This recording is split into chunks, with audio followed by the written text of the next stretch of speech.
नमस्कार। Observations with experience के इस यूट्यूब चैनल पर आपका स्वागत है। मैं हूं आपका मित्र असीम सक्सेना। बचपन में हमको अनेकों खेल खिलाए जाते थे, जिसमें एक प्रतिस्पर्धा का भाव उत्पन्न किया जाता था, एक्टिवेट किया जाता था। हर खेल के अंदर जीतने की स्ट्रेटेजी बताई जाती थी, बचने की स्ट्रेटेजी बताई जाती थी। सब दोस्त लोग ही खेला करते थे, एक ही उम्र के, एक ही साथ के। और उस खेल के अंदर एक टीम भावना के साथ खेलने का प्रयास किया जाता था। इसमें एक खेल हुआ करता था, एक टीम इस साइड खड़ी हो जाती थी, एक टाइम इस साइड खड़ी हो जाती थी।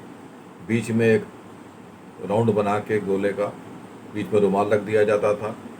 एक खिलाड़ी इस टीम का आता था, एक खिलाड़ी इस टीम का आता था।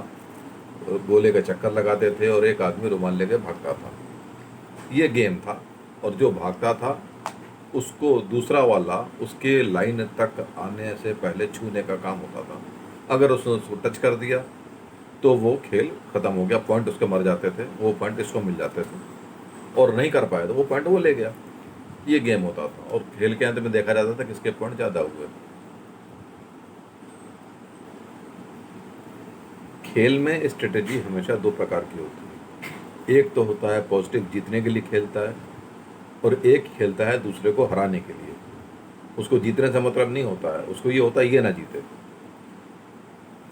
ये भी एक प्रकार की स्ट्रेटेजी होती है जो हमारे जीवन में हमेशा काम आती है। समाज में कई प्रकार के लोग होते हैं, जिसमें मुख्यतः दो तरीके के लोग होते हैं।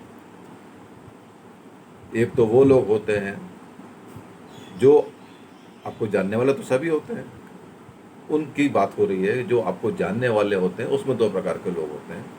एक आपके शुभचिंतक होते हैं, जिनको आपके बारे में सारी जानकारियाँ होती हैं। वो आपके सुख में सुखी होते हैं, खुश होते हैं, और अगर आपको कोई तकलीफ़ हो तो आपकी मदद के लिए खड़े हो जाते हैं। नहीं भी खड़े हो पाते हैं तो वो किसी भी प्रकार से आपके साथ हैं ये आपको स्पष्ट बता देते हैं। और आपको इस बात का भरोसा होता है कि हाँ चलो ज़रूरत पड़ेगी तो हम इस्तेमाल कर लेंगे। और सब ये ईश्वर से प्रार्थना करते हैं कि आप उस मुसीबत के दौर से निकल जाएं। एक तो वो लोग होते हैं। दूसरे वो होते हैं जो कि आपको जानते तो हैं लेकिन उनको आपकी ज़िंदगी से ज़्यादा मतलब नहीं होता है। शुभचिंतक में एक तो वो लोग हो गए जो आपको जानते हैं और आपके भले की कामना करते हैं। उन्हीं शुभचिंतकों में कुछ लोग ऐसे भी होते हैं जो शुभचिंतक की खाल के अंदर आपके प्रतिस्पर्धी होते हैं, आपसे ईर्ष्या करने वाले होते हैं, आपसे जेलस करने वाले होते हैं, और मौके बेमौके आपको काटने का प्रयास करते हैं कि कैसे आपको काट के छोटा किया जाए, कैसे आपके हाथ से कोई भी एक खुशी की चीज़ झपट ली जाए। और अगर वो झपट नहीं पाते हैं तो वो झल्लाते हैं। ये झल्लाहट उनकी किसी न किसी रूप में आपको दिख जाती है, आपको समझ में आ जाती है कि ये मेरा शुभचिंतक नहीं है, ये मेरा बना हुआ शुभचिंतक है। एक्चुअल में ये मेरे से ईर्ष्या करता है, जेलस है, और आप उसके साथ एक डिस्टेंस मेंटेन कर लेते हैं। इस प्रकार के जो मित्र होते हैं आपके, वो रहते तो आपके साथ में हैं लेकिन आपके साथ नहीं होते हैं। वो इस बात को मौका ढूंढते हैं कि कैसे आपकी प्रतिष्ठा के अंदर कमी की जाए, कैसे आपको हर्ट किया जाए, कैसे आपकी शान में, कैसे आपके काम में रुकावट डाली जाए। काम आप कर रहे हैं वो झपट लेंगे, नहीं नहीं नहीं नहीं, don't confuse, don't confuse, I am doing. वो करेगा, कर नहीं पाएगा। जब नहीं कर पाएगा तो वो आपके ऊपर दोषारोपण कर देगा कि उसकी वजह से काम खराब हो गया, नहीं तो मैं तो कर ही लेता।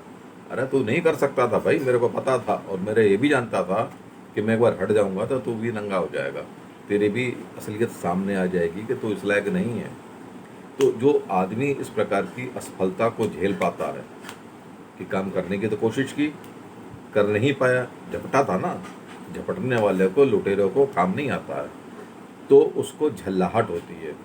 एक छोटा सा एग्जांपल है कि एक शहर के अंदर एक नगर सेठ के घर में कुछ फंक्शन हो रहा था, बहुत लाइटनिंग हो रही थी, धूम धड़ाका हो रहा था, मेहमान आ रहे थे, जा रहे थे, खाने के दौर चल रहे थे, जो भी उसने लंगर खोला हुआ था सब उसमें आके खा रहे थे। और एक पहाड़ी के ऊपर एक लुटेरा अपने बेटे के साथ बैठा हुआ था, सिर पे छत नहीं थी। तो बेटे ने पूछा कि पिताजी वो क्या इतनी रोशनी हो रही है, क्या है, हम क्यों नहीं गए वहाँ पे?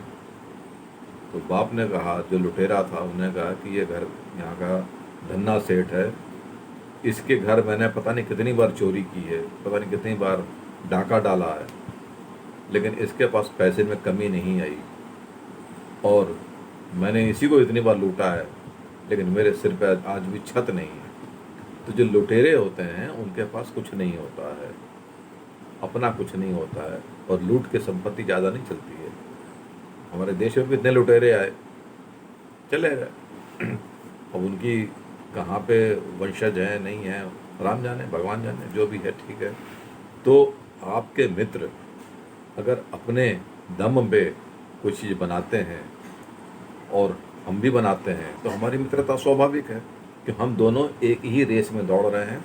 आपस में प्रतिस्पर्धा नहीं है, एक दूसरे को काटने की प्रतिस्पर्धा नहीं है, अपनी लाइनें अलग खींचने की प्रतिस्पर्धा है, एक हाइट पे जाने की प्रतिस्पर्धा है कि हम भी आ जाएं, वो भी आ जाए, और जो नहीं आ पाता उसको खींच लेते हैं, तू भी आ जा।